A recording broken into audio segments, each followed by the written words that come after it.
Dito ka lang pala nagtatago. Kasama mo pa yung lalaking yan.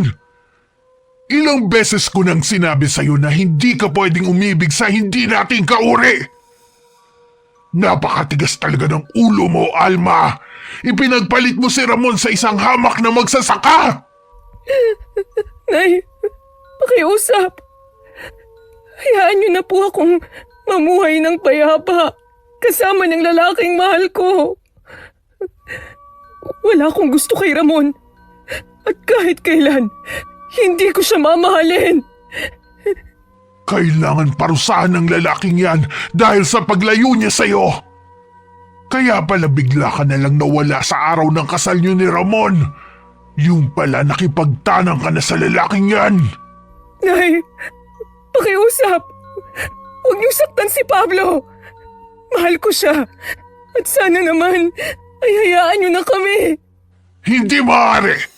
Kailangan mong magpakasal kay Ramon nang sa ganon hindi na tayo manatiling alipin at pinakamababang uri ng mga aswang. Minsan lang magpapakasal ang datong aswang sa kagaya nating mahihirap. Nay! Ayoko! Aray! Nasasaktan po ako! Bitiwan mo ang buhok ko, Nay! Kahit makalbo ka pa, basta madala lang kita kay Ramon. Pinahiya mo pa ako sa kanila. Walang iya ka talaga. Sa ayaw at sa gusto mo sasama ka sa akin. At ang lalaki niya ang papatayin ko. O kaya gagawin ko siyang aswang para maging isang alipin. Huwag, Nay! Maawa na po kayo kay Pablo! Sige! Sasama na po ako sa inyo! Papayag na po akong magpakasal kay Ramon. Basta pakawalan niyo lang siya at hayaan niyo siyang mabuhay. Tapos ano? Gagawa siya ng hakbang upang patayin ang ating lahi. Papatayin ko na lang siya ngayon para hindi na siya makaperwisyo pa. Ay! Wag! Wag mong patayin ang ama ng anak ko! Lumagutok ang buto sa leeg ni Pablo nang ibalibag ito ng matandang aswanga. Naghihingalo pa itong nakatingin kay Alma at tumulo ang luha bago napapikit. Ilang buwan ka ng buntis. Walang yaka talagang babae ka. Ano na lang ang mukha maihaharap mo kina Ramon? Patayin niyo na rin ako, Nay! Ayokong makasama si Ramon habang buhay! Marami na sa ating mga kalahi ang pinatay nila dahil inalila na nga nila tayo. Ang pagpapakasal mo kay Ramon ang siyang mag-aangat sa ating buhay. Gaga ka kasi, hindi mo ginagamit yung utak mo. Maliit pa naman yung tiyan mo kaya pwede mo pang ipaako sa kanya. Aray! Aray! Ay! Ang tigas talaga ng ulo mo. Pinahirapan mo pa ako sa paghahanap sa'yo. Kinaladkad ng inang aswang si Alma palabas ng kubo. Sinasampal pa nito ang anak dahil ayaw nitong sumama sa kanya. Kahit nagmamakaawa na tila bingi ito sa panaghoy ng anak. Nilisan nila ang kubo at iniwan ng walang buhay na si Pablo. Huwag na huwag mong sasabihin sa kanila na buntis ka dahil papatayin ka ni Ramon. Akala mo siguro hindi kita matutunton, ha? Patayin niyo na lang kasi ako! Dahil magiging impyerno rin naman ang buhay ko kasama ang lalaking yon! Pinapagaan ko na ang buhay mo, nagdadrama ka pa. Isa pa magiging hayahay din ang buhay ng anak mo kung ang kikilalanin niyang ama ay si Ramon. Ayoko nga, Nay! Naiintindihan mo ba ako? Ayoko sa kanya! Kahit kailan ay hindi ko siya mamahalin! Wala ka na magagawa pa. Akala mo siguro makakatakas ka pa. Babantayan kita hanggang sa ikasal kayong muli. Huwag na huwag kang magtatangkang tumakas dahil ako mismo ang puputol sa paa mo para mas mahirapan ka, swail ka! Kahit labag man sa kalooban na magpakasal sa lalaking hindi niya mahal, ay napilitan na lamang siyang pumayag. Ngunit simula ng araw na yun ay pinag-isipan niya ng mabuti ang bawat hakbang na kanyang gagawin. Isa na ron ang ilayo ang anak sa lugar na yun upang hindi maging marahas katulad ng kanilang mga kalahi. Ilalayo kita rito, anak. Dahil ayokong mamulat ka sa karahasan ng mga aswang. Hindi ako papayag na lumaki ka na parang hayop. Matapos ang kanilang kasal, ay nagsama na sila ni Ramon sa iisang bubong. Tiniis ni Alma ang bawat araw kahit hindi niya masikmura na makasiping ang datong aswang na hayok sa laman at sariwang dugo ng tao, na kahit kailan ay hindi niya magawang kumain. Dumating ang kapanganakan ni Alma. Sinabi ng mga kasama nila na animoy hindi umabot ng 9 na buwan ang pagbubuntis nito. Ngunit tikom ang bibig nila ng kanyang ina na si Aling Gloria sa katotohanan na hindi anak ni Ramon ang batang iniluwal ni Alma. May ganyang kaso talaga na maagang nanganganak. Ipagpasalamat na lang natin na malusog ang anak nila ni Ramon. Ay nako, siya ang susunod na leader ng ating angkan, ang poging bata Ang kanyang ilong at mga mata, nakuha niya kay Pablo. O siya, iwan nyo na lang kami ni Alma mga kasama. Ako na ang bahala na mag-asikaso sa kanya. Sa gayon makapagpahinga na rin siya. Salamat sa tulong nyo ha. Iligpit nyo na lang ang mga gamit. Nay, gusto ko pong uminom ng tubig. Nauuhaw po ako. O ito, nakapagluto na rin ako ng lugaw. Para naman manumbalik na ang lakas mo. Maya-maya uuwi na rin si Ramon. Nasa bundok pa kasi siya Wala naman akong pakialam kung saan siya magpunta. Mas mabuti ngang wag na siyang magpakita Ayusin mo nga yung pananalita mo. Mamaya may makarinig pa sa'yo at isumbong ka kay Ramon. Naging sunod-sunuran si Alma sa lahat ng kagustuhan ng lalaki. Karamihan sa kanilang mga kasamahan ay nagtataka dahil poging bata ang anak ni na Alma at Ramon. Walang pagkakahawig sa datong aswang sapagkat mistiso ang sanggol habang si Ramon ay sarat ang ilong at may malaking mata. Hindi lang siya nagmana sa kanyang ama. Matapang ang dugo ni Alma Matangos ang ilong ng nanay niya Nay, parang ayaw ng anak ko na pinagkakaguluhan siya. Tingnan mo ayaw niyang tumahan sa kakaiyak. Pwede bang palabasin mo na ang mga taong yan sa bahay? Nasasabik lang silang makita ang bata. Ikaw naman Makalipas ang 2 buwan, nagkaroon ng pagkakataon na makatakas si Alma sapagkat nagpaalam siya kay Ramon upang ipasyal ang kanilang anak. Pumayag naman ito, basta't may kasama lamang sila. Nawili sa pagkipagkwentuhan ng babaeng kasama niya sa kakilala nito, kaya't pasimpleng naglakad-lakad palayo si Alma hanggang sa tuluyan na silang makalayo. Lakad-takbo ang kanyang ginawa. Sumilay ang ngiti sa kanyang labi nang makitang isang truck na huminto sa daan, kaya't nakisuyo siya sa driver na makisakay patungong bayan.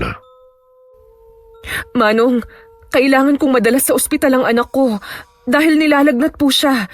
Sige na po, maawa na kayo sa akin. Naawa ang driver sa kanilang mag-ina, kaya't agad siyang pinasakay nito at pinarurot ang sasakyan. Sana hindi nila ako nasundan.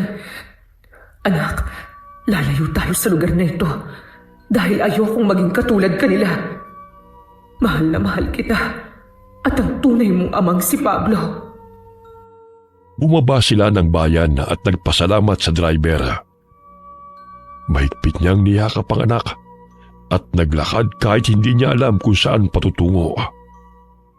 Maya-maya'y nakaagaw ng kanyang pansin ang bahay ampunan. Diyan ko iiwan ang aking anak.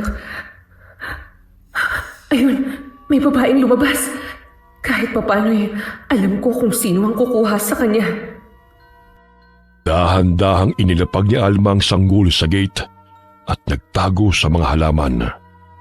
Nagulat ang babae nang makita ang sanggol matapos nitong magtapon ng basura. Anak, patawad. Ito lang ang naisip kong paraan upang mailayo kita sa mga aswang. Pangako, babalikan kita. Aayusin ko muna ang lahat dahil alam kong hinahanap na nila tayo. Magiging ligtas ka rito, mahal ko. Tahimik na umiiyak si Alma habang yakap ang lampin. Ipinanganak ang sanggol na may malapad na nunal sa batok, kaya't madali lamang niya itong makikilala. Pumasok na ang babae. Dala ang anak ko.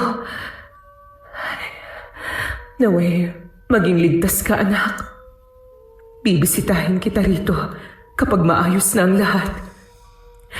Hindi pwedeng matuntun ka ng mga kalahi natin. Naluluhang nilisan ni Alma ang bahay ampunan. Saglit siyang napatigil sa pagtakbo at muling nilingon ang lugar kung saan ito iniwan ng anak. Ilang sandali muli siyang lumakad palayo, ngunit ipinangako sa sarili na hindi siya babalik sa lugar ng mga kalabang aswang.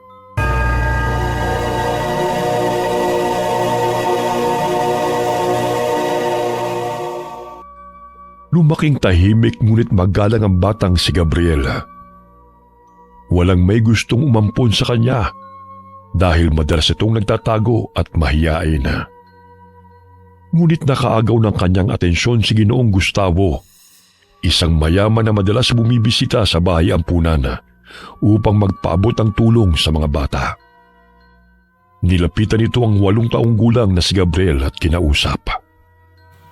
Oh, bakit mag-isa ka rito, Yo? Ayaw mo bang makipaglaro sa ibang mga bata? Dito na lang po ako. Maya-maya tutulungan ko po si Nanay Lydia sa paghuhugas ng mga plato. Madalas kita nakikitang mag-isa at dito ka lang palagi sa hagdan. Maglaro ka rin kasama mga batang yun, oh. Dito na lang po ako. Nalulungkot po kasi ako dahil wala na rito ang matalik kong kaibigan na si Mark. Inampun na po siya. Sir, bakit po ibang tao ang mag-aalaga sa amin? Bakit hindi po ang tunay na nanay at tatay namin?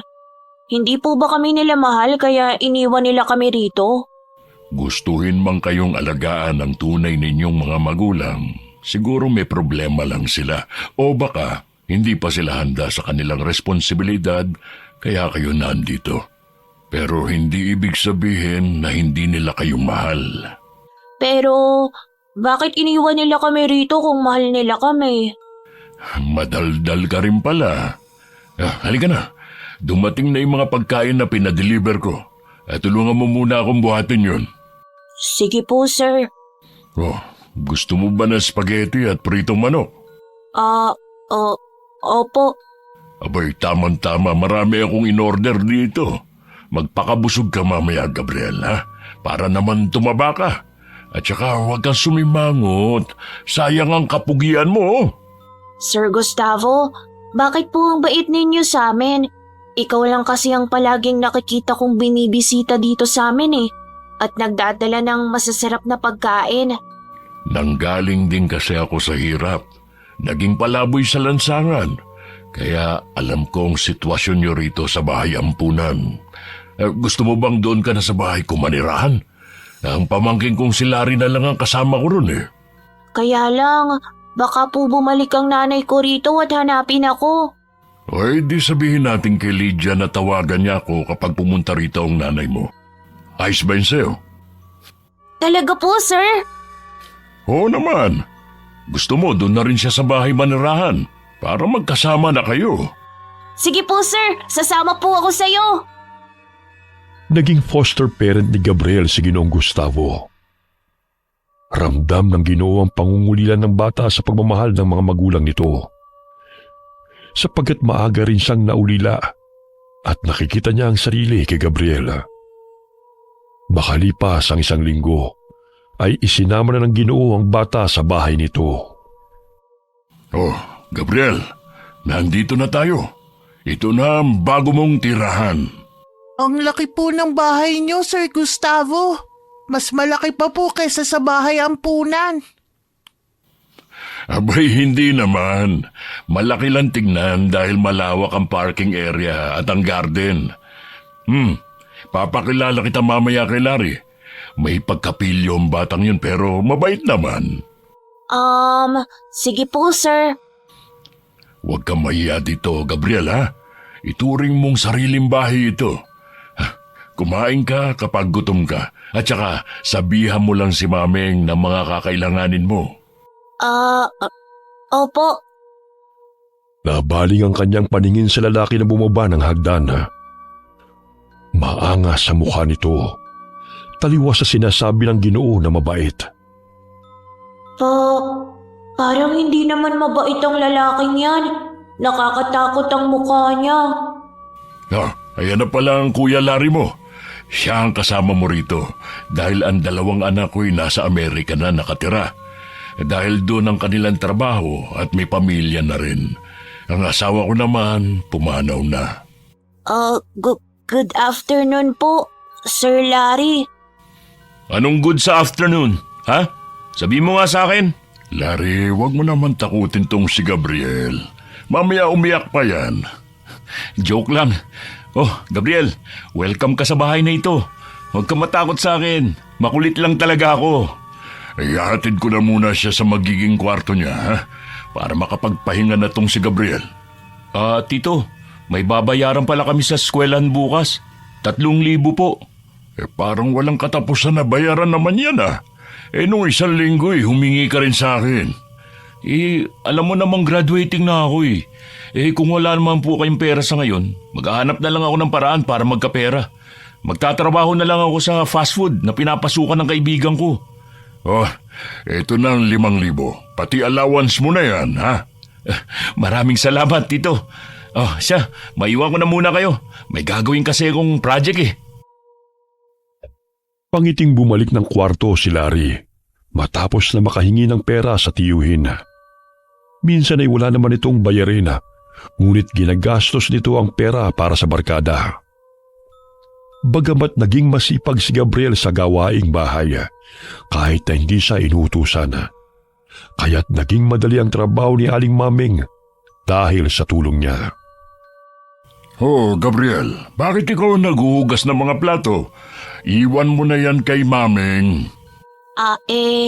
Ayos lang po, Sir Gustavo.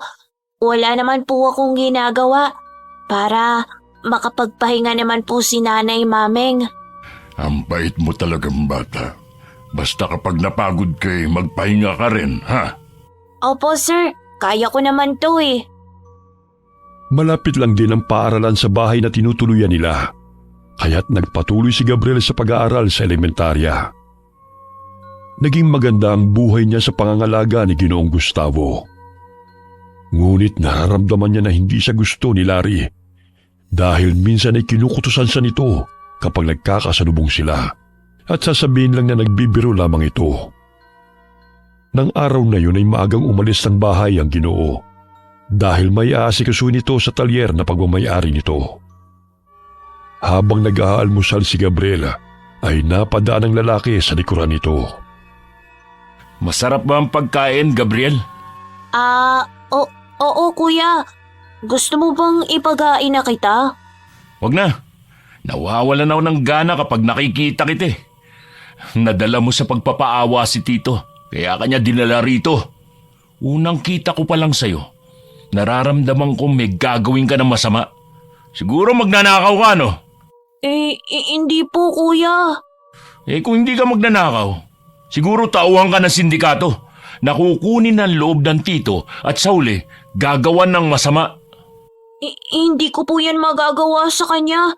Sa bahay ampunan po ko nakatira. Ano po ba ang sindikato? Magmamaang-maangan ka pa. Kunwari, hindi mo alam, ha? Nandidilat pa ang mga mata ni Larry habang pinipisil ang pisngi ng bata. Binitiwan lamang nito si Gabriela nang dumating si Aling Maming na katatapos lamang maglaba ng mga basahan. Umakyat uli ng silid ang lalaki, ngunit matalim na tingin ang iginawad nito sa bata bago tumalikod. Namumuwang luha sa mga mata ni Gabriela, ngunit pinahid niya lamang yun at nagpaalam na sa katulong para pumasok sa paaralan. Inagabihan na, habang naghahapunan ay napansin ni Ginoong Gustavo ang pananahimik ni Gabriela. Tila ba'y takot ito, ngunit hindi magawang makapagsumbong. Oh, Gabriel, kanina ko pa napapansin na wala kang imik ha. May problema ba? May nang-away ba sa'yo sa eskwelahan? Wala po, sir. Kapag may problema ka, huwag ka mahiyang magsabi sa akin o di kaya sa Kuya Larry mo. Pamilya na tayo rito. Hindi magtatagal, magiging legal na kitang ampon. Kaya magiging anak na talaga kita. Ano? Akala ko ba pansamantalang maninirahan lang siya rito? Ayos lang naman na patirehin siya rito na hindi mo aampunin ng legal ang batang yan. Wala namang problema kung gusto kong legal ang pag-aampon sa kanya. Sumang-ayon naman ang mga pinsan mo eh. Isa pa, masaya akong maging parte ng pamilya natin si Gabriel. Para na nga kaming mag-ama talaga dahil pareho kaming pogi.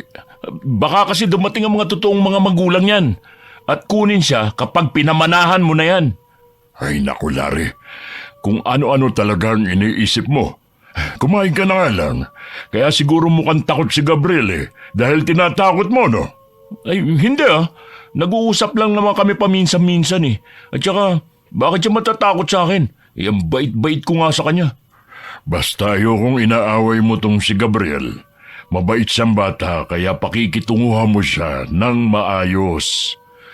Buisit na batang to. Magiging kaagaw ko pa sa mamanahin ko. Bakit kasi kailangan niya mag-ampun pa? Nandito naman akong pamangkin niya. Oh, Larry, bakit ganyan ka makatingin kay Gabriel? Ayokong sinasaktan mo siya, ha?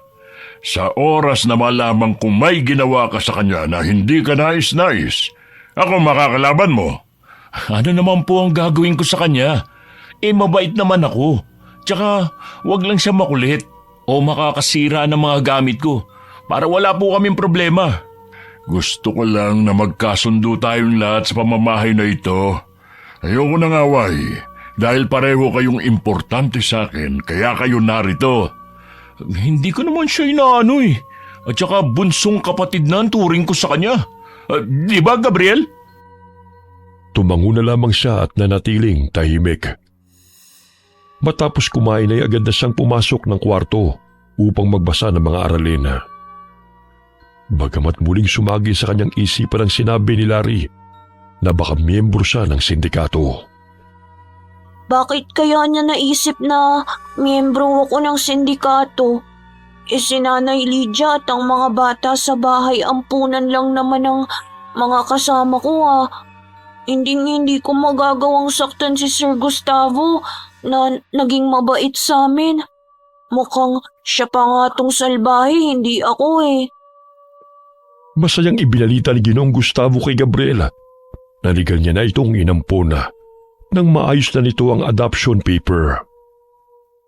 Narinig ni Larry ang usapan ng dalawa, kaya't kuyumang kamao nito dahil sa pagkainis.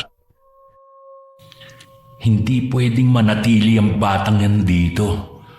Papahirapan ko siya para siya na mismo ang kusang aalis. Oh, Larry, nandiyan ka na pala. Halika rito, samahan mo kami ni Gabriel sa pagmimerienda. Busog pa ako, Tito. Nakapagmerienda na ako sa eskwelahan Ay, ikaw ang bahala. Ipagtatabi ka na lang namin. Para pag nagutom ka mamaya may kakainin ka pa. Sige po, salamat. Malalim na bumuntong hininga si Larry bago tumalikod. Naririnig pa nito na masayang nagkukwentuhan pa rin ang dalawa. Dahilan na madagdagan ang pagkayamot nito. Kumain ka ng kumain, Gabriel. Marami pang pagkain, no? Tumataba na nga po ako. Hindi na po kasya sa akin ang mga damit ko. Ay, oo nga. Sige, matapos mong kumain, bibili tayo ng damit sa mall. at ng iba pang mga gamit mo. Pasensya ka na at nakalimutan kong ibili ka ng bagong damit. Ilang buwan ka nang nandito pero ilang piraso pa lang ang nabili ko sa'yo. Ganyan talaga kapag matanda na, nagiging malilimutin. Salamat po, sir. Pero ayos pa naman ang mga damit ko Medyo kasya pa naman. Anong sir? Anak na kita, kaya tawagin mo na akong papa, simula ngayon. Mababa na aga magkahalong tuwa at hiya sa mukha ng bata nang sabihin yun sa kanya ng Ginoo. Ngunit labis siyang nagpapasalamat sa maayos na pagtrato ni Ginoong Gustavo. Matapos nilang magmerienda, ay agad na silang pumunta ng mall. Nahihiya pa si Gabriel, ngunit ang Ginoo mismo ang pumipili ng mga mamahaling gamit. Sir Gustavo? Hoy, di ba sabi ko sa'yo, papa nang itawag mo sa akin? Papa, pwede naman pong sa ukay-ukay lang tayo bumili Mukhang mahal po ang mga damit dito. Doon po sa pinupuntahan namin ni Nanay Lydia. Dati, 3 piraso, 50 lang. Naku, hindi pwede yan. Kailangan bago at maganda ang damit mo. At saka di ba malapit na ang birthday mo? Sa susunod na linggo na nga yun Opo, ayos lang naman po sa akin kahit mumurahin lang ang mga gamit ko. Bunsong anak na ang turing ko sa'yo. Kaya dapat maayos sa mga damit mo. Para naman kung makikita kayo ng totoong nanay mo, hindi niya sasabihin na pinabayaan kita. Maraming salamat po sa lahat ng kabutihan ninyo sa akin. Masisilayan ng tuwa sa mukha ng batang si Gabriel nang makita ang mga bagong gamit na pinamili para sa kanya. Gabriel, ipapahatid na lang kita mamaya sa driver, ha? May meeting pa pala ako sa kliyente ko mamayang 2:00. Dumaan sila sa isang gusali at agad na bumaba si Ginoong Gustavo. Tanging si Mang Kanor na driver ang kasama ni Gabriel pauwi ng bahay at muling bumalik din ang driver sa lugar kung nasaan ang amo nito. Habang papasok ng bahay, bitbit ni Gabriel ang kanilang pinamili.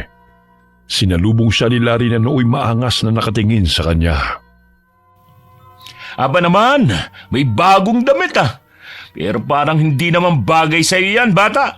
Dahil ang bagay sa'yo, mga basahan. Grabe ang pang-uuto mo kay Tito Pinaglaanan ka pa talaga niya ng panahon at salapi para legal ka niyang ampunin.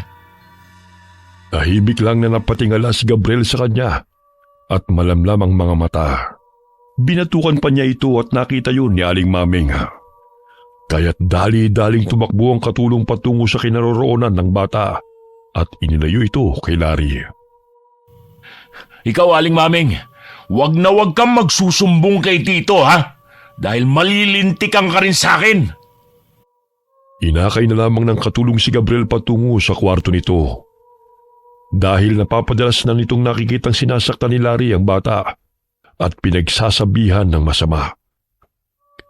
Ngunit hindi nito magawang makapagsumbong kay Ginoong Gustavo dahil maging siya'y maaaring gawa ng kwento ng binata at maaaring palayasin sa bahay.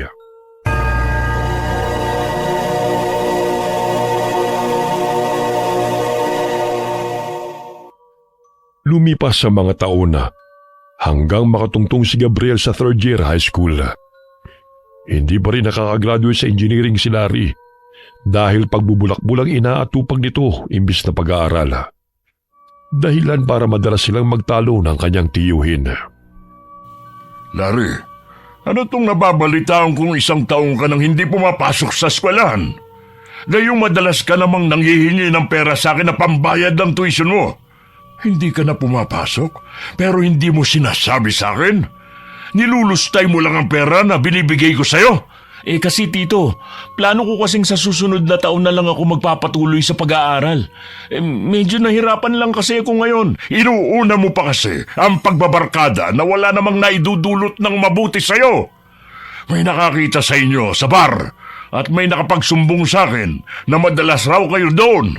Kung gusto mo makatapos ng pag-aaral, ikaw ang gumastos. Dahil hindi mo malalaman ang halaga na salapi na ibinibigay sa iyo kung hindi mo pinaghihirapan. Pero tito, mag-aaral na po ako na mabuti sa susunod na taon. Pangako ko po yan. Pangako ko sa inyo. Dahil sa galit ay napahawak si Ginoong Gustavo sa kanyang dibdib. Bigla itong natumba dahil inatake sa puso. Tumakbo si Gabriel at Maming patungo sa kinaroroonan ng Ginoo nang makita nila itong bumagsak sa sahig. Tito, sandali! Tatawagin ko lang po si Mang Kanor.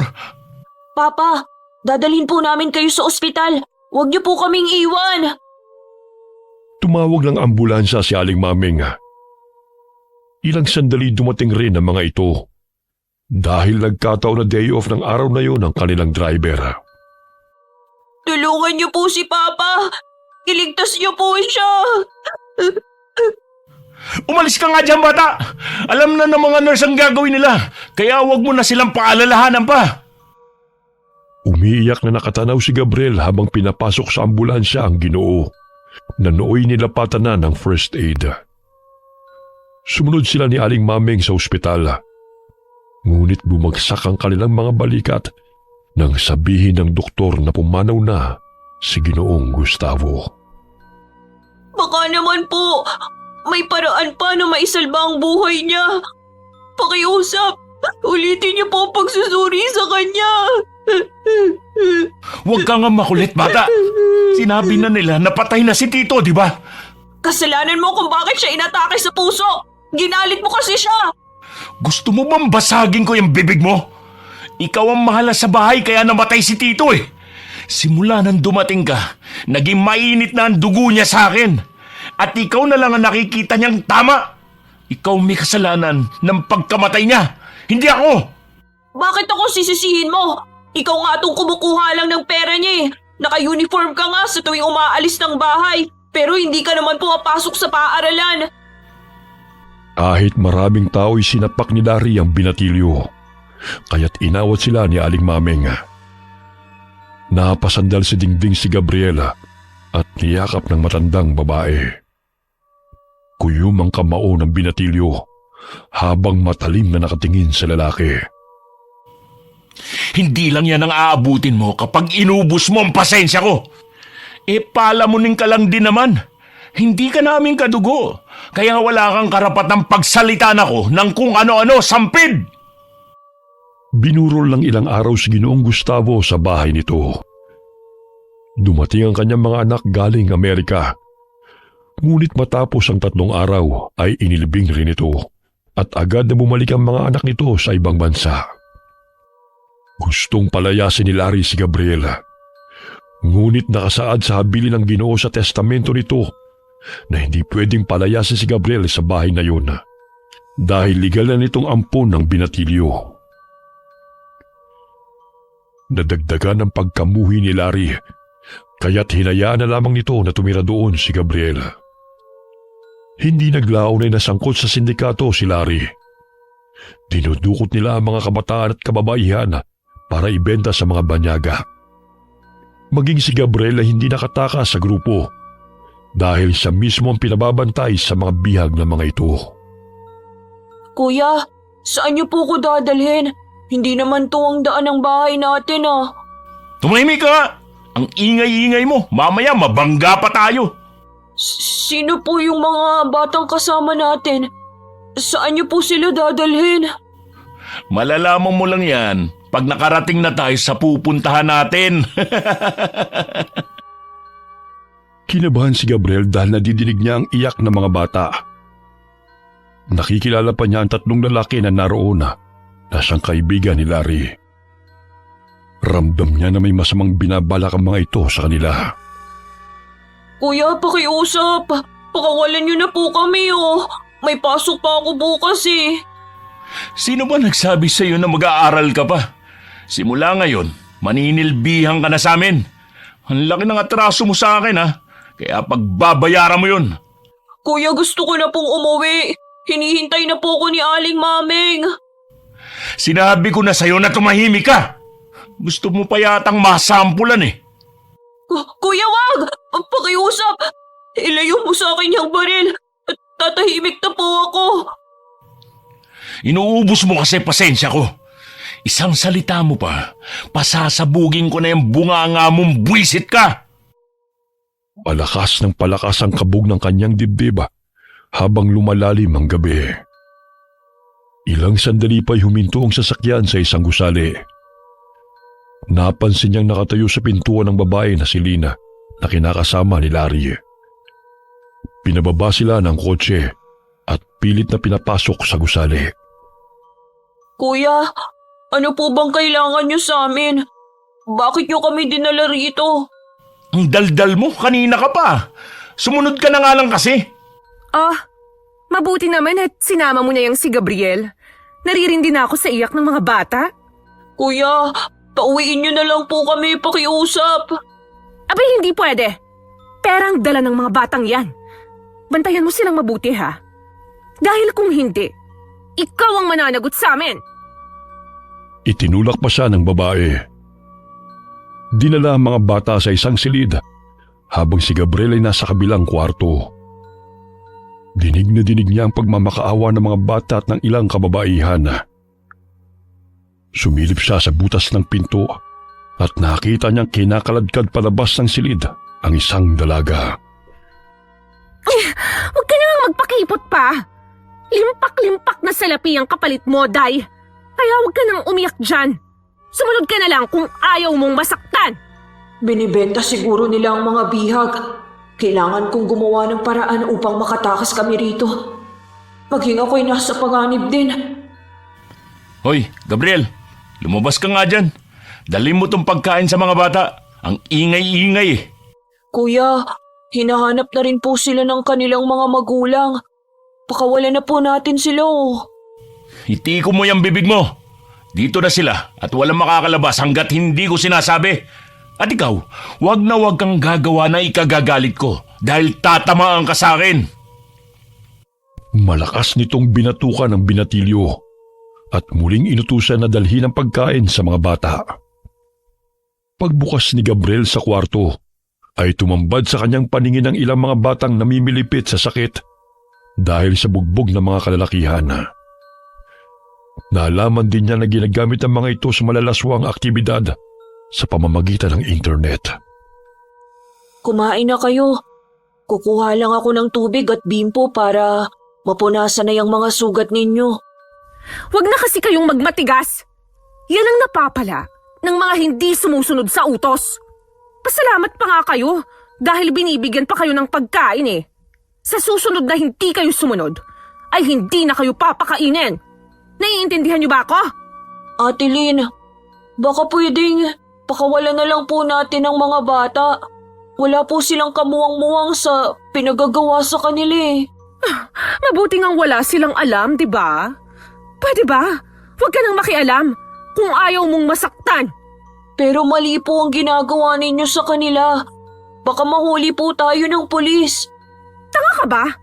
Paano tayo mahuhuli kung walang magsusumbong? Gawin mo na lang ang trabahong inuutos sa'yo. Ganun na lamang ang awa ni Gabriel sa mga bata at kababaihan na dinukot ni Larry. Minsan siyang sinasaktan ng mga ito sa tuwing naririnig ng mga ito ang iyak ng mga bata na hindi niya mapatahan. Ilang beses na rin siyang nagtangkang tumakas, ngunit hindi natutuloy dahil bantay sarado sila ng mga kasamahan ni Larry at ng kinakasama nitong si Lina. Wow! Nagpadala na naman ng pera si Afam. Sa susunod na linggo ay magpapadala siya ulit. Basta, mas bata ang ibibigay sa kanya. Hindi na sila naawa sa mga bata. Basta magkapera lamang sila. Pati ako, ayaw nila akong palabasin sa gusaling to. Ginawa na nila akong alila at tagabantay sa kanilang mga bihag. Anong tinutunga-tunga nga mo dyan, ha? Di ba sabi ko, patahanin mo yung mga batang umiiyak? Paano hindi sila iiyak? Masakit ang katawan nila sa pang-aabuso ng pinagbentahan nyo sa kanila. Kuya, maawa naman po kayo sa kanila oh. Pakiusap. Itigil nyo na po ang pagpapahirap sa kanila. Gusto mo bang pahirapan din kita? Pasalamat ka nga't hindi pa kita binibenta sa mga banyaga eh. Napakasama niyo, Kuya Larry. Gagawin niyo lahat para magkapera lang kayo. Ni wala kayong pakialam sa pagdurusa ng mga bata. Ano sabi mo? Ha? Malakas na sinuntok ni Larry si Gabriel sa panga. Sinipa-sipa pa niya ang binatilyo nang bumagsak sa sahig. Hindi pa nakontento ay sinabunutan pa niya ito at pinagsasampal, kaya't pumutok ang labi nito. Huwag mo kong turuan sa gagawin ko. Ang pinakaayaw ko, yung nagmamarunong. Sa gawaing ito ako nagkakapera. Kaya hindi na ako nakakaramdam ng awa o salitang konsensya. Kaya kahit anong sabihin mo, hindi ako tatablan nun. Naiintindihan mo ba ako? Hindi ko sukat akalain na aabot sa ganitong kasamaan mo. Pati ang iniwang mana ni Papa Gustavo na para sa pag-aaral ko, inubos mo na lahat. Pati ang bahay ibinenta mo pa. Tapos ngayon, mga kinabukasan ng ibang bata ang sinisira ninyo. Wala kayong puso, Kuya Larry! Bilib talaga ako sa katapangan mo, Gabriel eh. Noon parang tuta ka lang tignan. Ngayon marunong ka na sumagot ha. Tignan ko lang ang tapang mong walang yaka. Hoy, tama na yan, Larry. Baka mapatay mo pa yan eh. Pag nangyari yun eh, wala nang magpapakain sa mga bihag natin. Ayoko namang mag-asikaso sa mga yun. Dahil naiirita akong marinig ang ingay nila. Matabil kasi dila ng gagong to eh. Nilalabanan na ako. Kahit anong gawin niya, hindi naman yan makakatakas dito dahil bantay sarado. Umiinit na naman yung ulo mo. Ang daming pera oh, kaya hinay-hinay sa pananakit. Sinuwerte ka lang ngayon, bata. Sa susunod na painitin mo pa ulo ko, hindi lang yan ang aabutin mo. Naiintindihan mo ba ako? Gumapang si Gabriel patungo sa sulok ng silid at napayakap na lamang sa kanyang sarili. Dumudugo ang kanyang labi at masakit ang kanyang tagiliran dahil sa sipa ng lalaki. Pagbabayaran mo rin ang lahat ng kawalangyaan yung ito. Hindi sa lahat ng oras ay aayon sa'yo. Makakatakas din kami sa impyernong lugar na to. Ipapakulong namin kayo.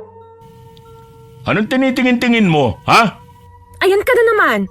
Tapalan mo nga ng pera yung mata mo para hindi ka na magalit sa batang yan. Kumukulo talaga ang dugo mo kay Gabriel noon pa man. Buwisit eh, mula nung makita ko yan. Gabriel, puntahan mo muna yung mga babae. Sabihan mo sila na maghanda para bukas. Dahan-dahang lumabas ng kwarto ang binatilyo. Sinampal pa siya ng isang lalaki pagkalabas niya ng pintuan. Dahilan para madagdagan ang sugat niya sa labi. Wala siyang magawa upang ipagtanggol ang sarili. Kahit masakit man ang katawan, ay tinungo niya ang silid kung saan naroon ng mga kababaihan. Napalukip-kip sa bawat sulok at mababanaag ang takot sa mukha ng mga ito. Maghanda raw kayo para bukas. Pasensya na kayo Hindi tayo makakatakas sa ngayon. Maging ako bugbog ang inabot ko dito. Wala silang awa sa atin.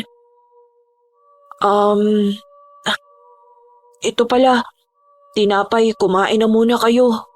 Hoy, Gabriel! Pagkatapos mong bigyan sila ng pagkain, umabas ka na kagad. Sino nagsabi sa'yo kausapin mo sila? Sinundan pa talaga ako ng isang yon.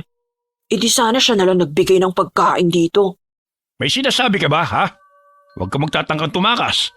Dahil hindi lang yan ang aabutin mo. Hindi naman ako tatakas eh. Pinapasabi ni Ate Lynn na maghanda sila para bukas. Ay, oo nga pala. Magpaganda kayo. Dahil pipili ang 3 customer natin ng mga bata at sariwa. Huwag na huwag kayo magmamatigas. Dahil latig ang aabutin niyo sa akin. Sige na, lumabas ka na rin. Ang sabi ni ate, pagpapahingahin sila. Paano sila makakapagpahinga kung tinatakot mo? Mamaya hindi pa sila makatulog niyan. Lumabas ka na rin dyan. Naaawa man si Gabriel sa mga bihag, ngunit hindi pa niya kayang itakas sa mga ito. Kahit anong iyak at pagmamakaawa, ay wala pa rin yung silbi sa mga taong nagbebenta sa kanila. Pumasok sa maliit na silid si Gabriel kung saan siya nagpapahinga. Humiga siya sa lapag at tanging kapirasong karton lamang ang nagsisilbing banig. Ipinikit niya ang mga mata at inaalala ang masasayang sandali kasama ang mga bata sa bahay ampunan at si Ginoong Gustavo. Umagos sa mga luha sa kanyang mga mata hanggang siya'y makatulog.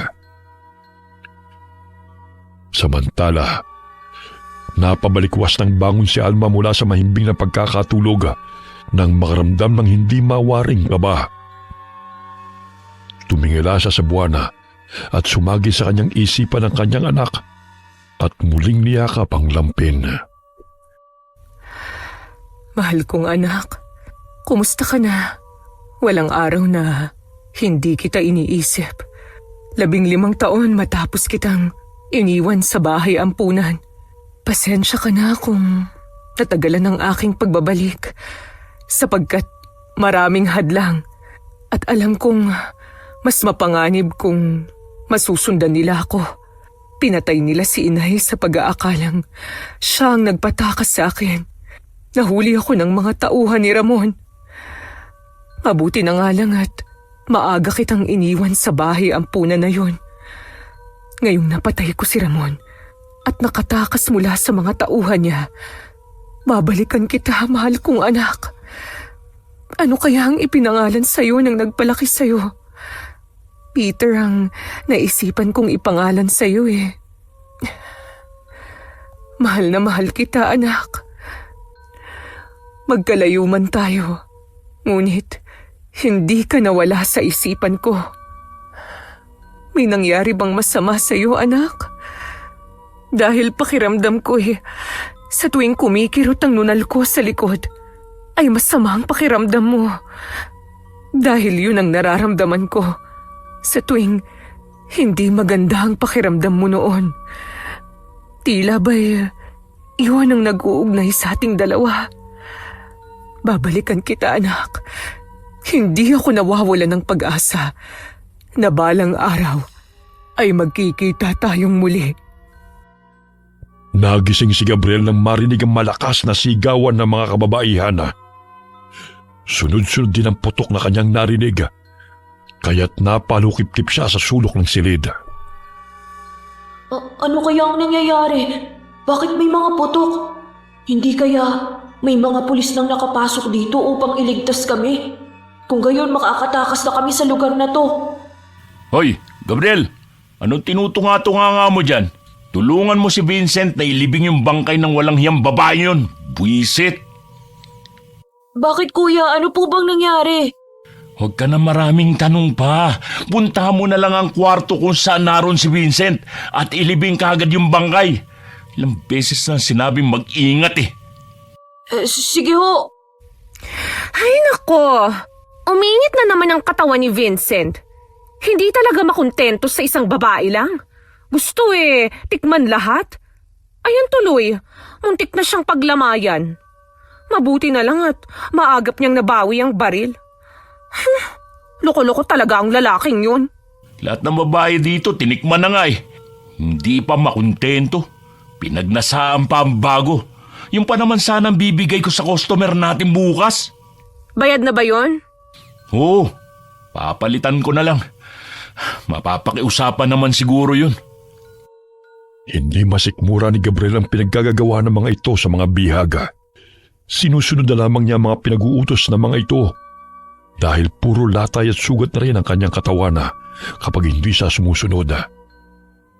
Nadat na niyang naliligo ng dugo ang babae at may tama ito sa ulo at dibdib. Ganun na lamang ang panginginig ng ibang kababaihang naroon. Nakita niyo bang sinapit ng babaeng to? Gagawin ko rin to sa inyo kapag nanlabang kayo. Ang tapang, wala namang binatbat. Kuya, bakit mo naman siya binaril? Pumalag eh. Kaya nang inabot niya. Kung pumayag na lang sana siya, hindi pa niya makikita si kamatayan. Kawawa naman po siya. Hindi man lang siya mailibing ng maayos. Paano kung multuhin niya tayo rito?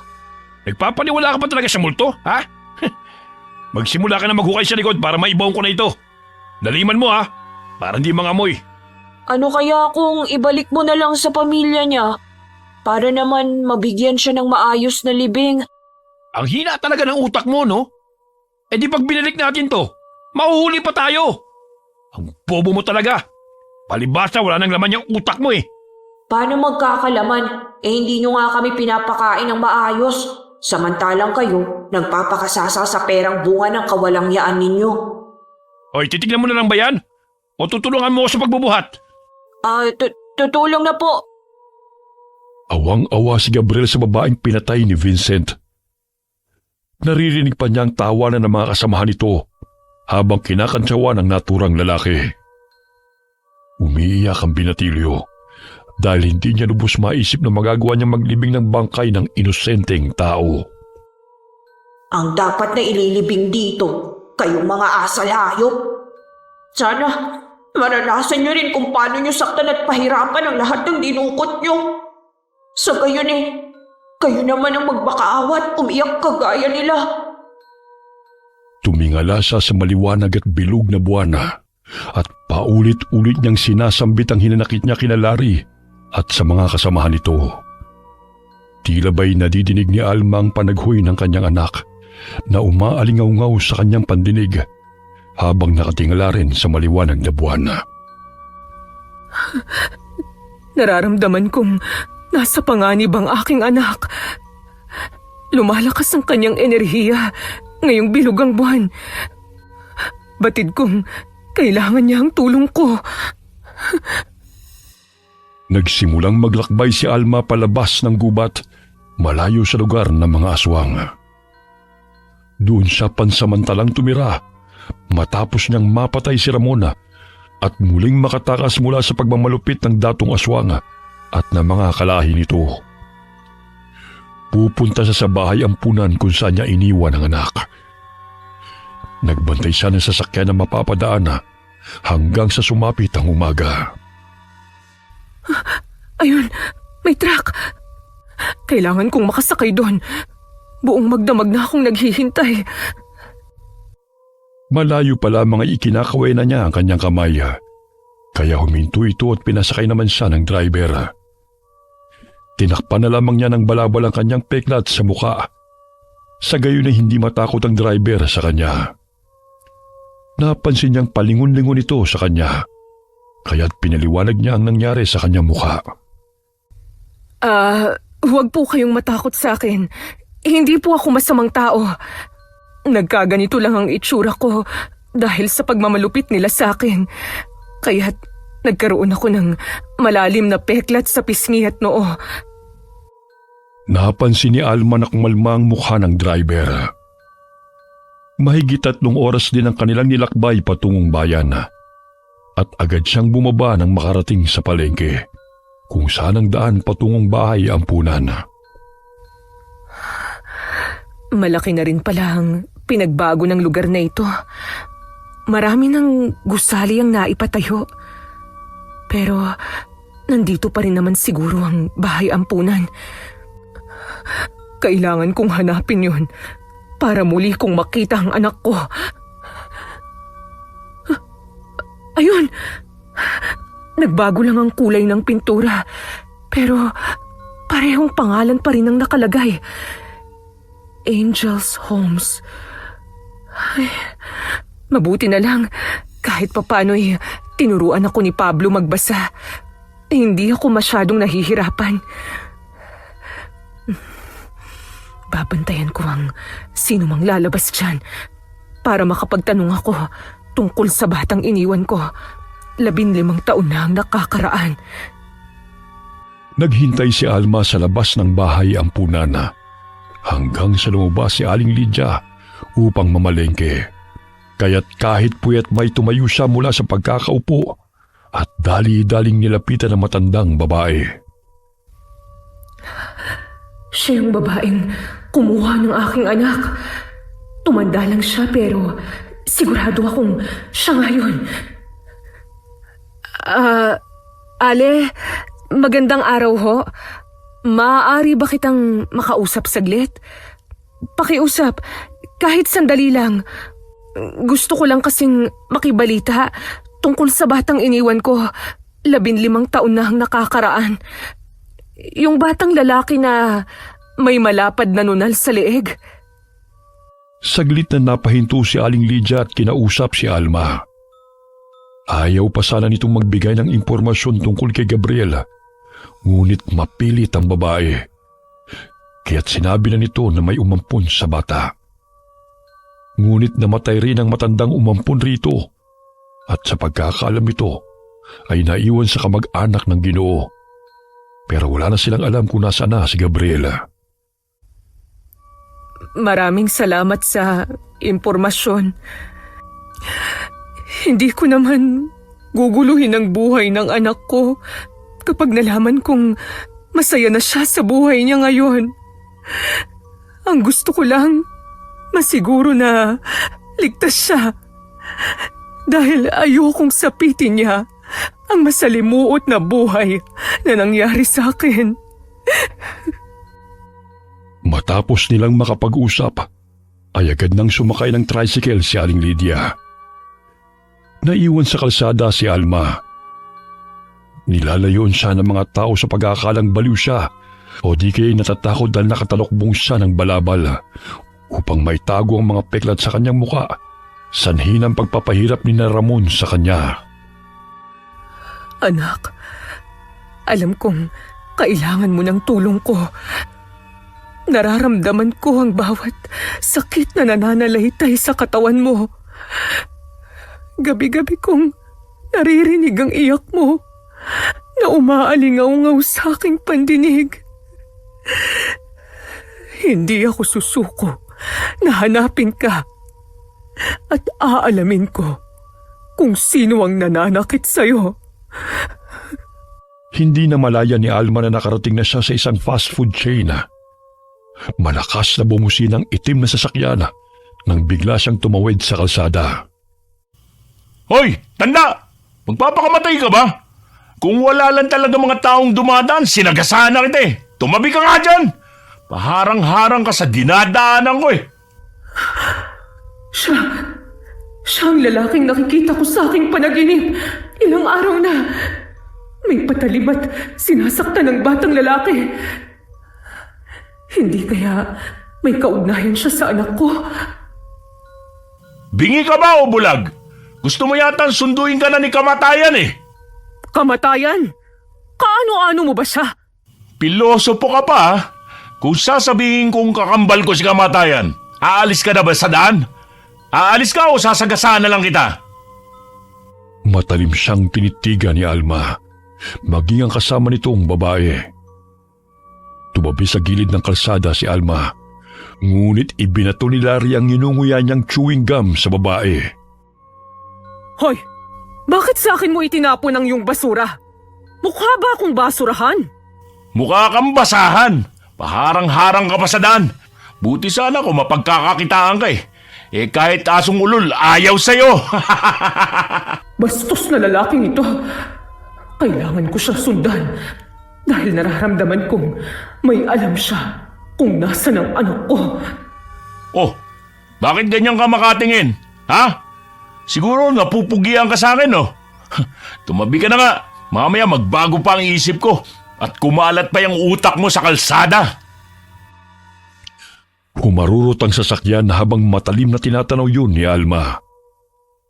Dinampot nito ang chewing gum na itinapon ng lalaki at umusal ng mga salita bago nito inilagay sa plastik. Tingnan ko lang kung sino ang susunduin ni Kamatayan. Ang lahat ng nagpapahirap sa akin ay pinatay ko na. Maging ang dating asawa na walang ginawa kundi ang alilain ako at patayin ang mga malalapit sa akin. Pwes, ikaw ang isusunod kong animal ka. Bukod sa pagiging aswang, ay natutunan ni Alma ang pambabarang sa tulong ng matandang babae na minsan na niyang nakasama sa gubat. Bago pa siya hulihin ng mga tauhan ni Ramon, ilang beses din siyang nabigo ng isagawa niyang itinuro sa kanya na matandang babae. Hanggang sa nagtiyaga siyang isagawa ang mga orasyon at unti-unting lumakas bilang isang aswang na mambabarang dahil sa puot na kanyang nararamdaman. At yun ang naging sandata niya upang labanan ang mga kampo ni Ramon. hanggang sa magtagumpay siyang paslangin ang lahat ng nanakit sa kanya. Isa na roon ang datong aswang. Ayun, may mga papel at karton. Gagawa ako ng manika. Siya mismo ang magdadala sa kanyang sarili sa kamatayan. Hindi na ako ang dating Alma na iyakin at palaging nagmamakaawa kong inaapi. Ipalalasap ko sa kanya kung paano pahirapan. Ayon na rin sa kasamaang ipinapakita nila sa itinuturing nilang basura. Ayan, naporma ko na ang manikang papel. Ngayon, ang chewing gum na ito ay papaikutin ko sa liig mo. Tingnan ko lang kung hanggang saan ang angas mo.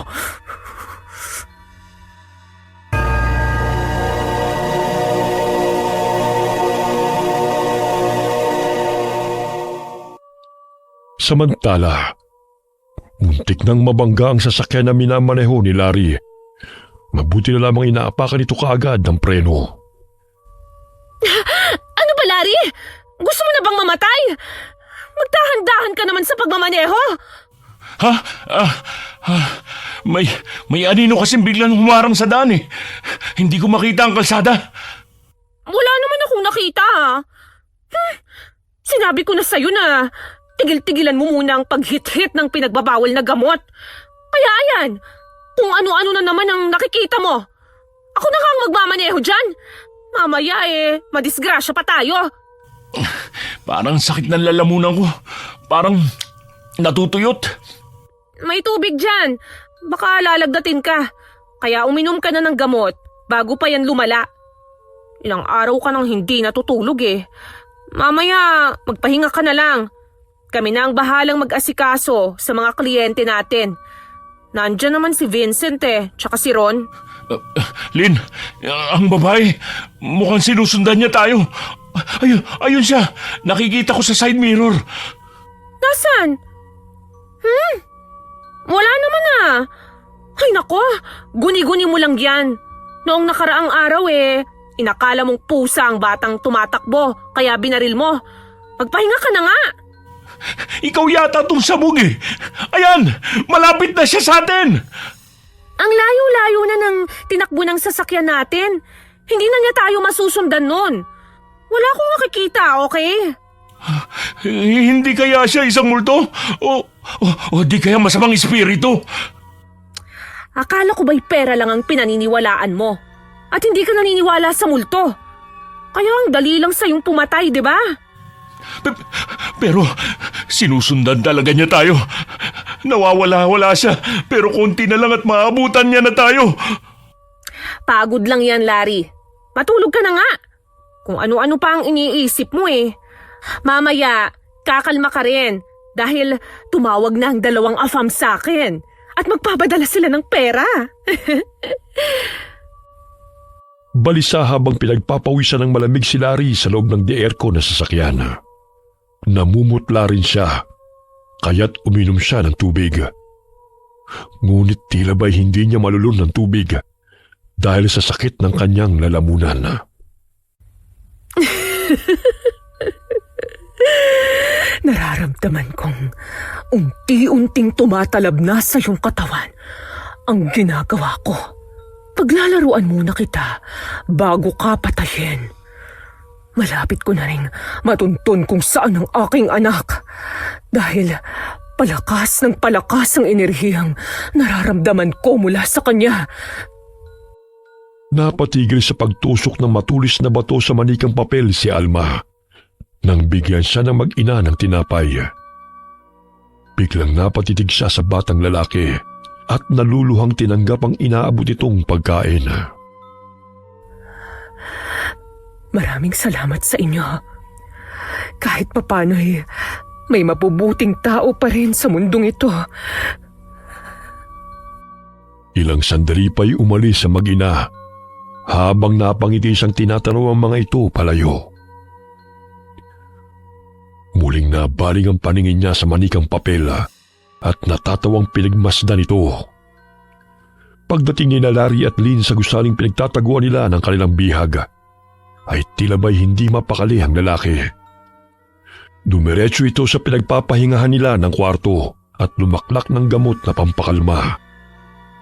Nadaanan pa nito si Gabriel na nagwawalis at nasagi pa niya ito. Tumabi ka nga!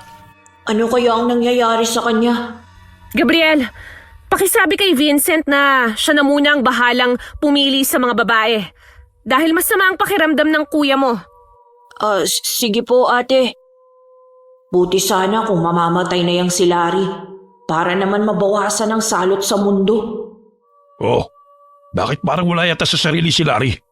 Ay, hindi ko alam. Hindi naman ako nagtatanong. Baka mainit na naman ang ulo nun.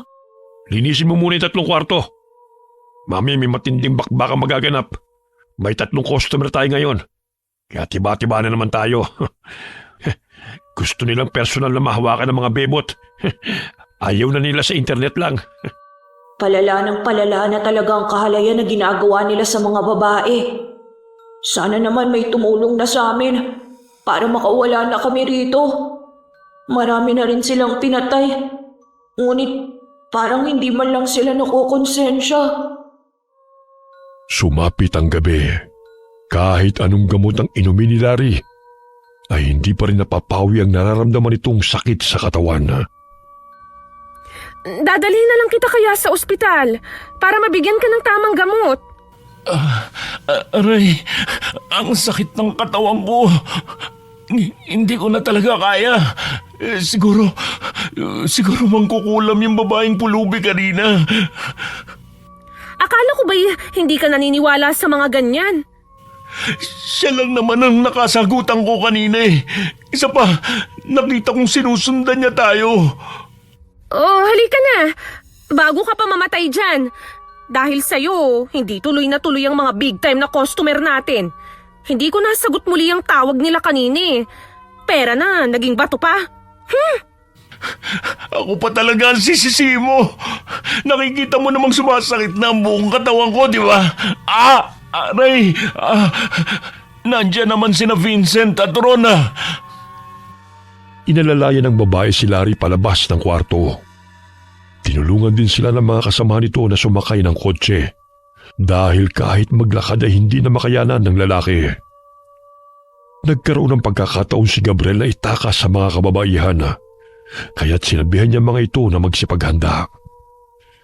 Kinuha niya ang pala na ginagamit niya sa paghuhukay ng lupa upang gawing sandata laban sa mga kalalakihan.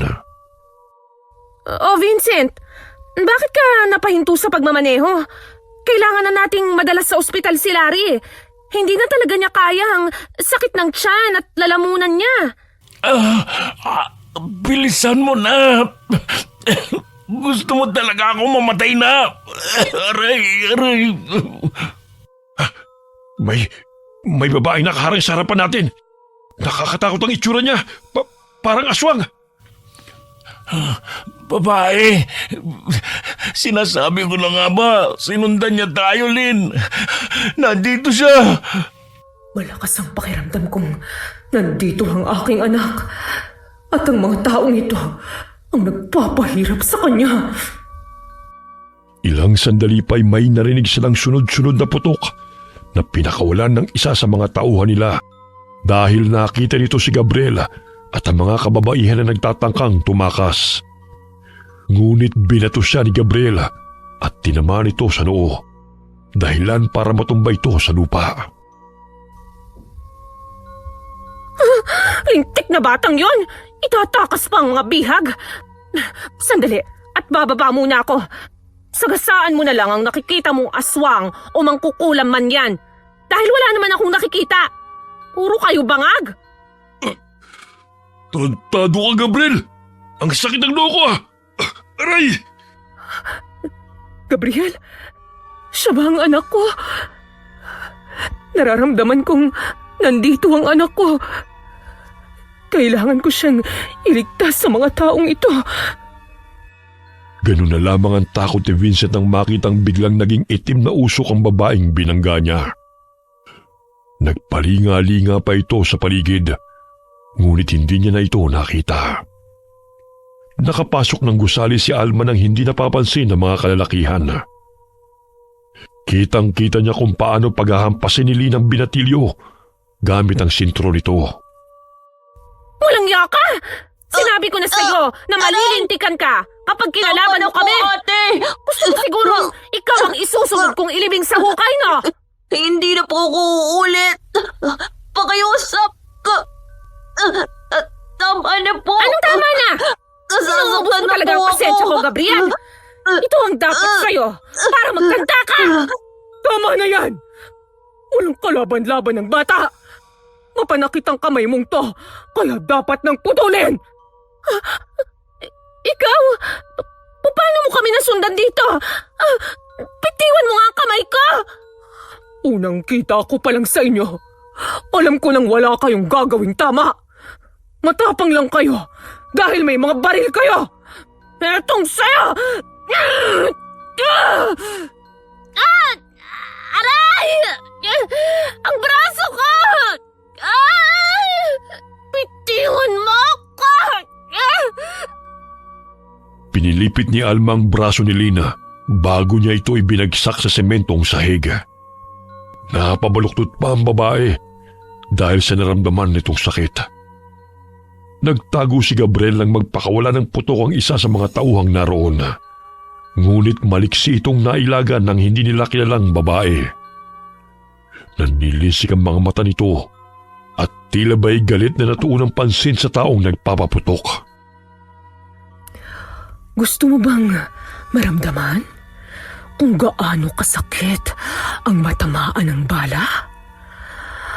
Ngayon, itutok mo sa iyong ulo at kalabitin ang gatilyo. Bakit sinusunod niya ang sinasabi ng babae? Parang hindi niya makontrol ang kanyang kamay. Sino kaya ang babaeng yon? Bakit siya nandito? Pero hindi bale, siya na siguro magliligtas sa amin. Demonyo! Kampung ka ng demonyo! Pakiusap, huwag mong gawin sa akin to! Ayoko pang mamatay! At sino ang gusto mong mamatay? Ako! Ilang sandali pa'y kinalabit ng lalaki ang gatilyo at nabutas ang sinpido nito na siya mismo ang may kagagawan. Nabaling ang pansin ni Alma sa binatilyo at nilapitan niya ito. Napansin niya ang malapad na nunal sa leeg ni Gabriela, kaya't napagtanto niyang yun na ang kanyang anak. Ang laki-laki mo na, anak. Parang pinagbiyak na bunga kayo ng Tatay Pablo mo. Ano pong ibig mong sabihin? Pakiusap, huwag mo akong patayin. Hindi ako masama katulad nila. Utusan lang nila ako rito at sinasaktan sa tuwing hindi ko nagagawa ang kanilang pinag-uutos. Hindi kita papatayin. Itatakas kita rito. Manang, itakas na rin natin ang mga bihag. Marami silang dinukot para pagkakakitaan. Bago tayo tumakas, kailangan nating iligpit ang masasamang tao na yan. Sa gayon, ay malaya tayong makakaalis sa lugar na ito. Pilit na inaabot ni Lina ang barilan na bitiwan ito na naroon sa sahiga. Ngunit naunahan siya ni Gabriel na kunin yun at inapakan ang kamay nito. Aray! Gabriel! Walang yakang bata ka! Bitiwan mo ang kamay ko! Aray! Ang buto ko! Ang salbahe ninyo! Sinira niyo kinabukasan namin dahil sa kagustuhan niyong magkapera na hindi niyo pinaghirapan. Mga wala kayong puso. Dapat kayong ilibing sa hukay. Hindi ang mga inosenteng bata at kababaihan na namamatay dahil sa kasamaan niyo. Ikaw ang papatayin ko! Makawala lang ako! Anong sinabi mo, ha? Ngayong nandito na ako, hindi na ako papayag na saktan niyo pa ulit ang anak ko! Anak? Anak mo si Gabriel? Malakas ang pakiramdam kong siya ang batang iniwan ko sa bahay ampunan. 15 taon na ang nakalilipas. Minsan ko na siyang iniligtas sa mga taong gustong pumatay sa amin. Sa pag-aakalang magiging ligtas siya kapag nakalayo na kami sa kuta ng mga aswang. Ngunit Wala kayong pinagkaiba sa mga masasamang aswang. Kaya't ang dapat sa inyo ay parusahan. Anong nangyayari sa mukha mo? Bakit biglang nangitim yung mga mata mo? At tinutubuan ng ugat ang iyong balat? Laking pasasalamat ko sa inyo kung bakit natuntun ko ang aking anak. Dahil may silbi rin kahit papano ang kawalang hiyaan ng kasama mo. Tama si Larry. Isa kang mangkukulam. Aswang! Oh, bakit parang takot na takot ka na ngayon? Kanina lang ang lakas ng loob mong manakit sa batang ito. Gusto mo bang halukayin ko ang laman mo bago patayin? Tumakbo si Gabriel palayo kay Alma na nooy nagpalit na ng anyo bilang aswang. Sinakal nito ang babae at binitin at tinabay papel lamang ito. Lumakas ang pag-ihip ng hangin na siyang dumagdag sa takot ng mga tao sa loob ng gusaling yun. Hindi ako makahinga. Bitiwan mo ako. Sa bawat daing mo'y mas nananaig ang kagustuhan kong patayin ka. Sapagkat nararamdaman ko ang enerhiya ng mga kaluluwang pinatay niyo na humihingi ng hustisya. Mga wala kayong awa, kaya't hindi rin kayo dapat nakaawaan. Bitiwan mo ako.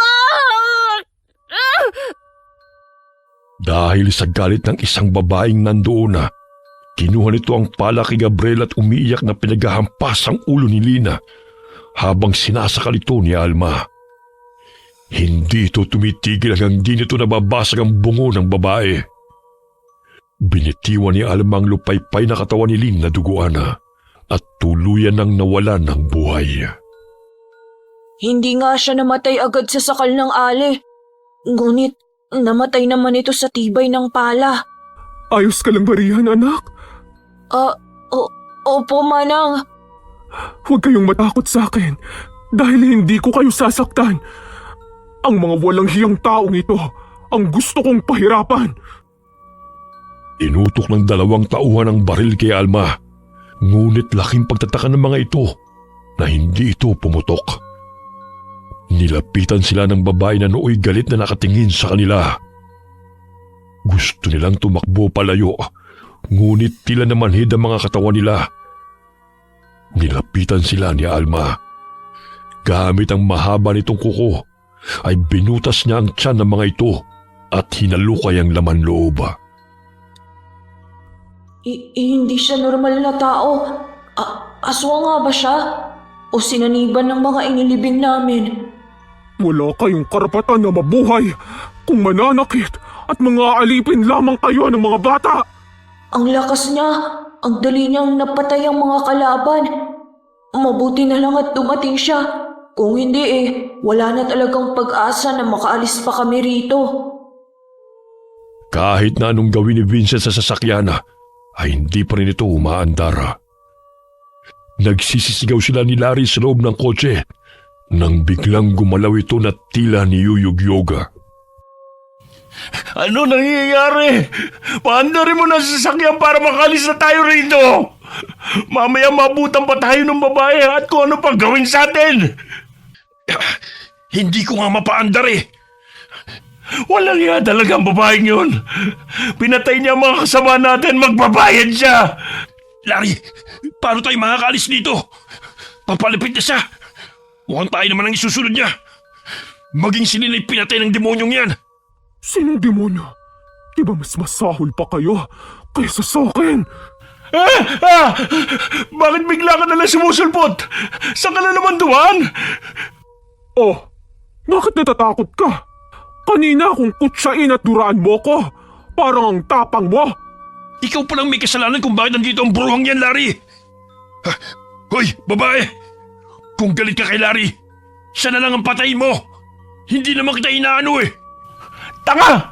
Wala akong kasalanan sa kanya. Siya nga itong parang-arang sa daan eh. Buti nga hindi ko pa siya sinagasaan. Kahit nahihirapan ka na, hindi pa rin nagbabago ang ugali mo. Garapal pa rin! Patayin mo na lang ako. Walang iya ka. Aray! Ang sakit na tiyan ko. Hindi kita itutulad sa kanila dahil gusto kong danasin mo ang ginawa mong pagpapahirap sa mga inosenteng kabataan.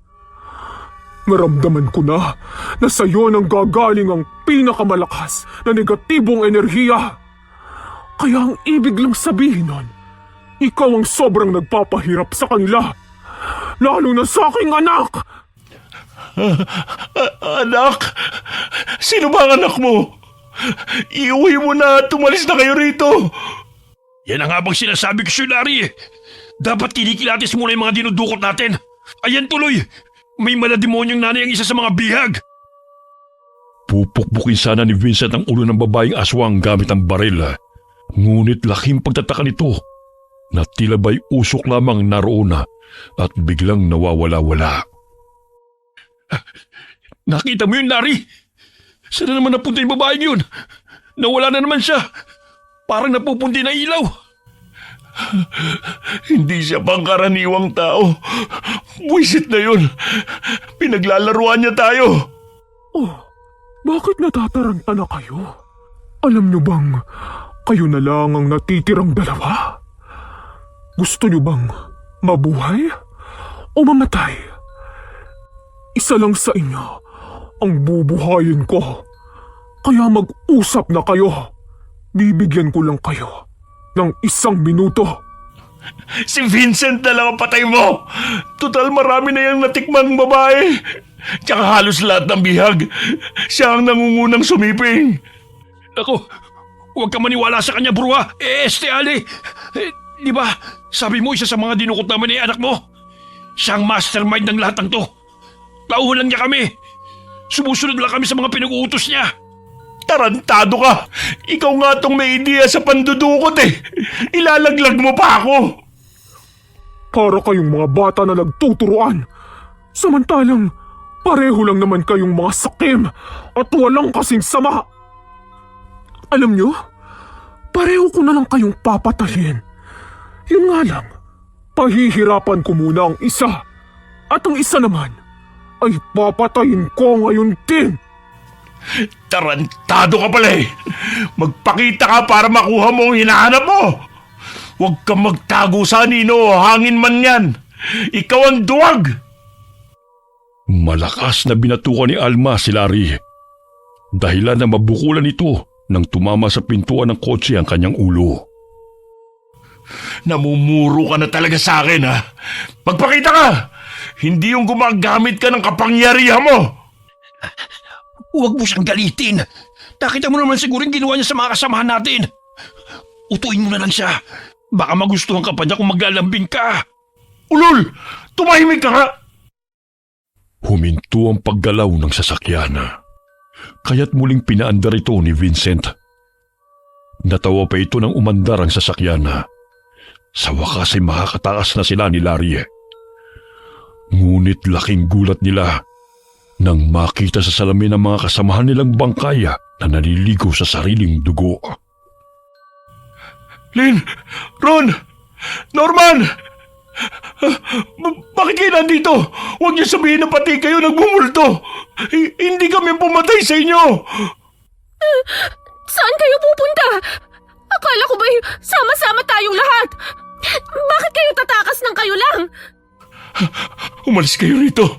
Patay na kayo! Hayaan niyo na kami makaalis! Mga traitor! Ano bang nangyayari sa atin? Bakit bigla na lang tayong minumulto ng mga kasamahan natin? Hoy, mga animal! Hindi tayo magkakalaban dito! Kundi ang buruang babaeng dapat nating patayin! Nagulat si Vincent nang makita sa salamin na butas ang noo nito at dumadaloy ang dugo sa kanyang noo. Namilog ang kanyang mga mata nang mapansin ang katawan na nakahiga sa driver's seat na walang buhay. Nagulat din ang mga mata ni Larry nang makita ang replika ng kaibigan sa salamin. Nagpalipat-lipat din ang paningin nito sa walang buhay na si Vincent. Ibig sabihin, patay ka na rin, Tol. Pero paano nangyari yun? Patay? Naku, hindi pwede. Hindi ito totoo. Panaginip lang to. Sumagi sa alaala ni Larry nang akmang pupukpukin ni Vincent ang babaeng aswang gamit ang baril, ay may narinig siyang putok at nakitang may tumama sa noo ng kaibigan. Muling nabaling ang kanyang paningin sa salamin. Tanging siya na lamang ang nasa kotse at naging guni-guni na lamang niya ang mga kasamahang nakakausap. Patay na rin si Vincent? Aray! Kailangan ko maabot ang manibela dahil mahuhulog ako sa bangin. Hindi maaari ito. Magpasalamat ka sa akin dahil ikaw ang pinili kong mabuhay kaysa sa kaibigan mong yan. Paano ka nakapasok na naman? Lumayas ka rito! Layas! Sinabi na ng mga inosenteng kabataan sa akin ang tungkol sa pagpapahirap mo sa kanila. Kaya magturusa ka! Umalingaw-ngaw ang mga boses ng kanyang mga kasamahan na siyang sinisisi sa pagkamatay ng mga ito. Pinipilig-pilig nito ang ulo dahil tila mabibingi sa mga sigaw ng mga kasamahan. Tumahimik na nga kayo! Hindi ko kasalanan kung bakit namatay kayo. Yung babaeng aswang, mangkukulam o anuman, siyang sisinyo, hindi ako! Mga walang iya kayo, umalis na nga kayo rito! Alis! Bumangga ang kotse sa malaking puno bago nagpagulong-gulong pababa ng bangin. Biglang nawala si Alma sa loob ng kotse, kaya tanging ang sigaw na lamang ni Larry ang umaalingaw-ngaw sa kadiliman ng gabi. Bumagsak ang sasakyan sa batuhana, ngunit nanatiling buhay si Larry. Duguan at pilit itong gumapang upang makalabas ng sasakyan.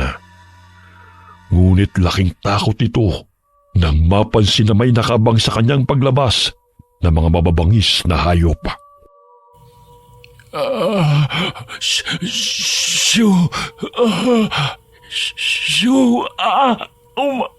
Umalis na kayo rito. Hindi ako pagkain. Hindi ako pagkain.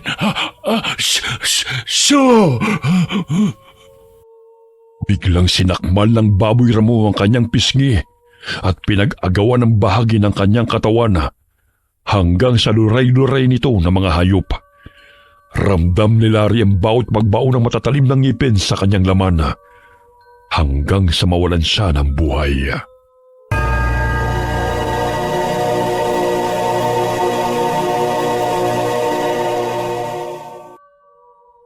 Saan na kaya siya nakarating?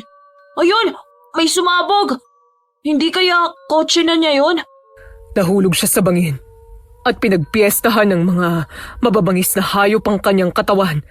Paano niyo po nagawang labanan sila?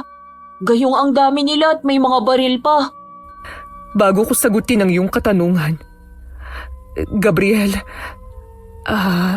iyon ang pangalan mo, hindi ba? Opo. Gabriel, anak, gusto kong magpakilala sa'yo. Ako si Alma. Ako ang nanay mo. Hindi lahat ay maipapaliwanag ng siyensya. Nagmula ako sa angka ng mga aliping aswang na inalila at inaalipusta. Kagaya niyo, pinagmalupitan din ako. Kaya ito ang nangyari sa aking mukha at katawan. Ang mga markang ito ang siyang sanhi ng pagdurusa sa kamay ng masasamang aswang na siyang nagpahirap sa akin. Ngunit ang lahat ng kasamaan ay may hangganan.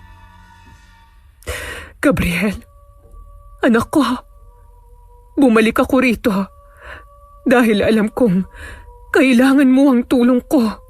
Totoo po bang kayo ang nanay ko? Paano mo masasabi yun? Kung ikaw nga ang nanay ko, bakit mo ko iniwan? Alam mo bang matagal akong naghintay sa pagbabalik mo?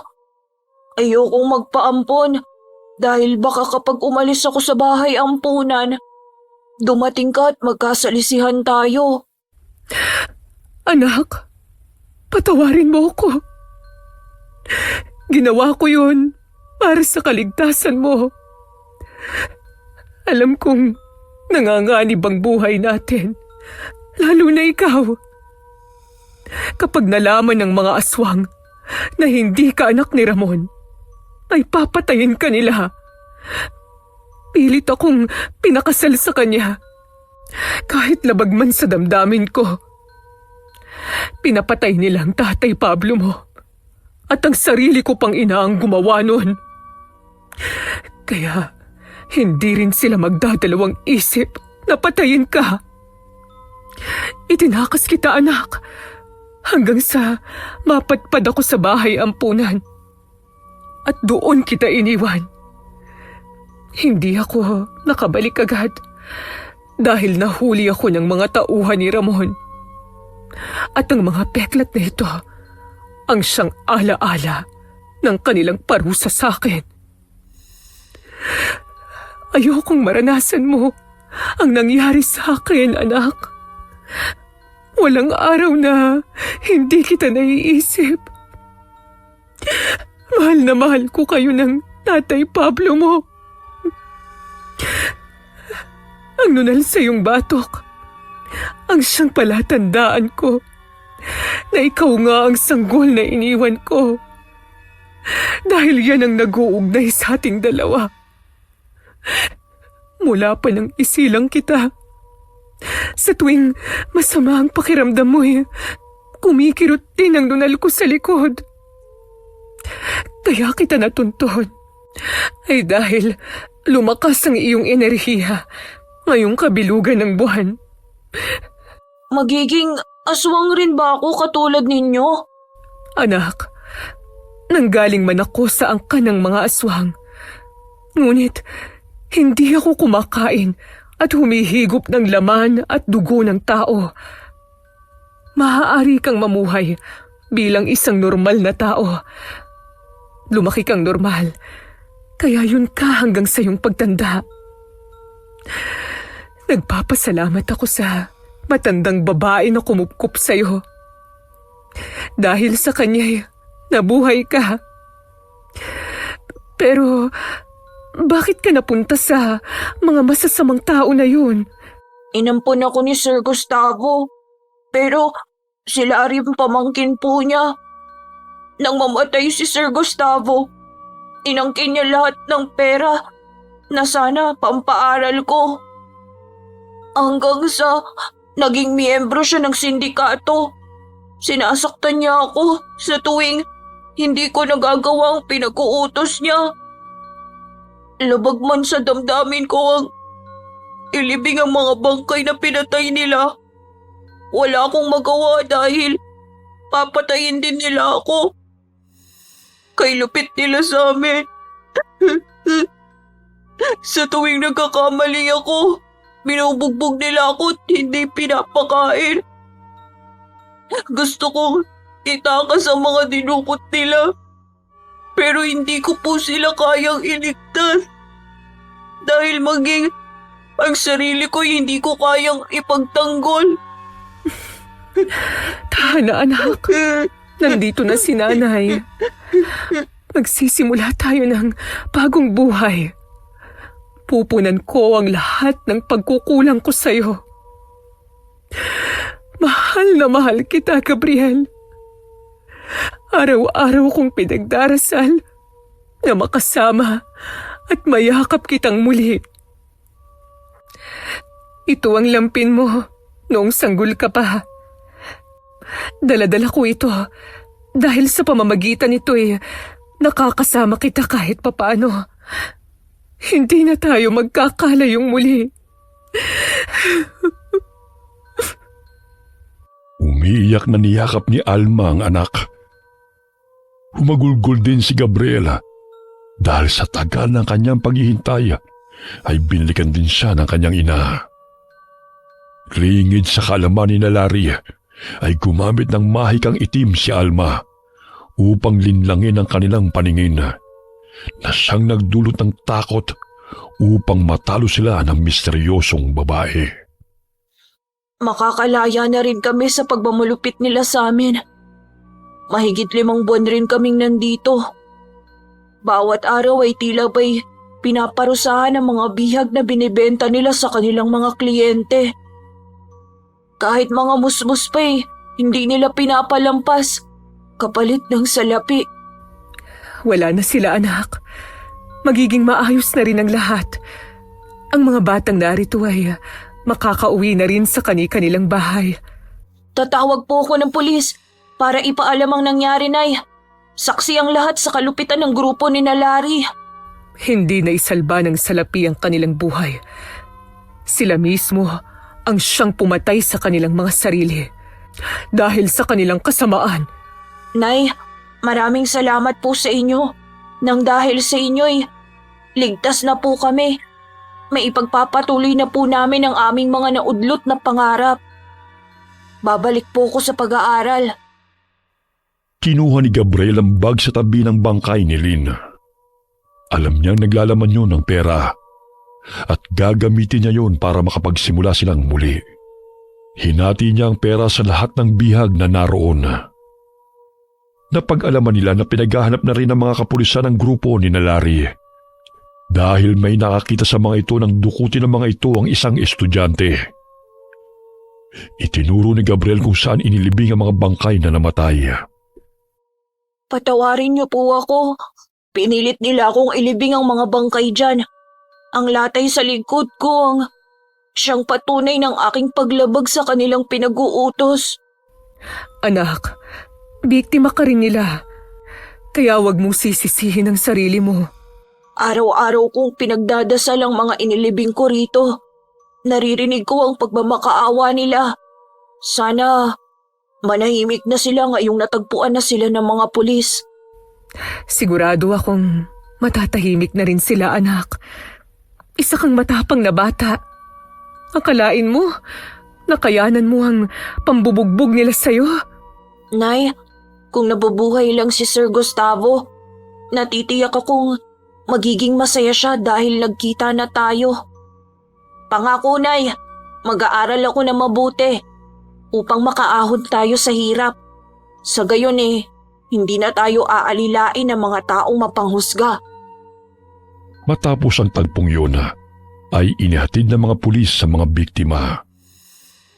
May bagong naninirahan na rin sa bahay ni Ginoong Gustavo dahil ibinenta na yun ni Larry na sana'y mapupunta yun kay Gabriela. Hinanap nila si Aling Mameng na siyang tumayong ina ng binatilyo habang wala si Alma. Parang malapit lang sa palengke na ninirahan si Aling Mameng. Gusto ko po siyang makita, Nay. Dahil alam kong nag-aalala na rin yun sa akin. O sige, anak. Hahanapin natin siya sapagkat gusto ko ring magpasalamat sa kanya sa pagmamahal at pag-aalaga niya sa'yo. Siya po ang nagtatanggol sa akin sa tuwing sinasaktan at binubulyawan ako noon ni Larry. Hindi po niya ako pinabayaan, Nay. Mahal ka niya dahil napakabait mong bata. Alam mo ba, anak, parang nabuhay lang ang Tatay Pablo mo. Kamukhang kamukha mo kasi siya. Natigil ang kanilang pag-uusap nang tawagin ng matandang babae si Gabriela. Umiiyak ito ng niyakap ng mahigpit ng binatilyo. Aling Mameng, mabuti at nandito lang pala kayo. Kanina ka pa po namin hinahanap. Magandang araw ho sa inyo. Siya nga po pala, si Nanay Alma po, ang tunay kong ina. Natutuwa ang matanda dahil sa wakas ay nagkita na rin ang mag-ina. May malit na tindahan ng gulay at prutas si Aling Mameng sa palengke. Kumuha rin ng pwesto si Gabriel upang makapagsimula silang mag-ina gamit ang nakuha niyang pera. Nagpatuloy siya sa pag-aaral sa high school hanggang sa makapagkolehiyo at nakapagtapos bilang isang ganap na engineer. Hindi niya ikinahihiya na kahit nag-aaral man siya ay nagtitinda siya sa palengke at naging kargador matustusan lamang ang kanyang pag-aaral.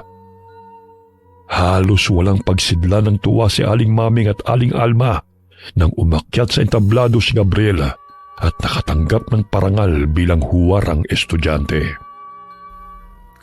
Ipinagmamalaki kita, anak. Ang tunay na katapangan ay ang pagharap sa hamon ng buhay. Hindi ka sumuko, kahit ang dami mo ng pinagdaanan. Hindi ko po sasayangin ang oportunidad na ibinigay sa akin ng mga taong naniwala sa akin. Si Sir Gustavo po ang siyang nagmulat sa akin na hindi hadlang ang kahirapan upang maabot ang pangarap. Matapos ang parangal, ay binisita nila ang puntod ni Ginoong Gustavo. Mangyak-ngyak si Gabriel na ikinukwento ang lahat ng pinagdaanan niya at ipininesenta ang kanyang mga medalya at ipinakilala sa Ginoo ang kanyang ina na nagmula sa angkana ng mga aswang. Wakas,